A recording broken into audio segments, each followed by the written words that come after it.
se prépare. Donne-moi le meilleur des amens.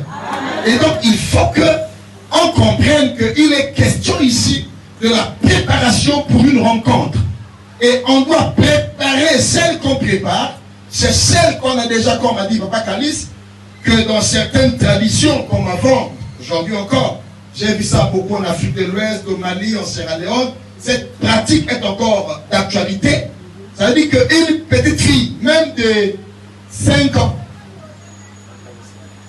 hein, avec un messie, on a dit cool. Les parents ont déjà bu la boisson. Donc quand tu es en train de grandir là, tu es déjà la femme de quelqu'un.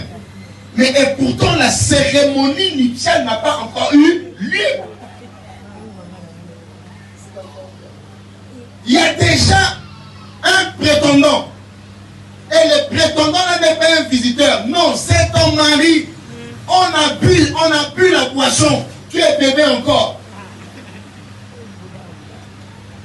Et donc si Jésus, en venant, est allé à la croix, c'est exactement la même chose qu'il a faite. Il a donné une caution pour que nous lui appartenons. Et maintenant il est parti. Il sait qu'il a laissé une épouse. Qu'est-ce qu'il fait?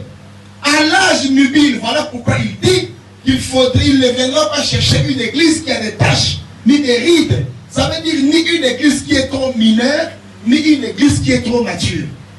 Une église qui est trop vieille, Jésus ne viendra pas la chercher. Mais une église aussi qui est trop petite, Jésus aussi ne viendra pas la chercher. Jésus viendra chercher une église préparée, une église mature, une église consciente, une église qui sait que là je vais assurer ma responsabilité. Une église qui sait que là je pars maintenant pour vivre éternellement à côté de mon Dieu sans repenser à la maison parentale. Parce qu'il y a des gens, une fois partis dans la maison des parents, quand ils trouvent que ça ne va pas là-bas, et plutôt ils vont dans les mariages, ils commencent déjà à penser, dès les premières situations, ils commencent à penser à d'où ils viennent. Ils commencent à penser à la maison des parents.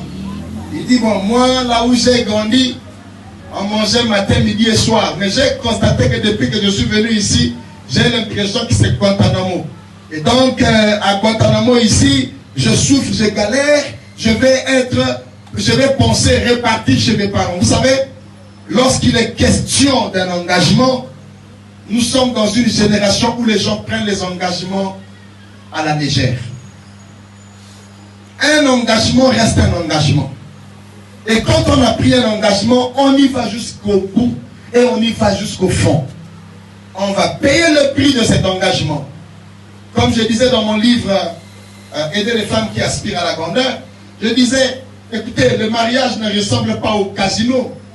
Le mariage n'est pas semblable à un park and shop où vous savez que tout est classé.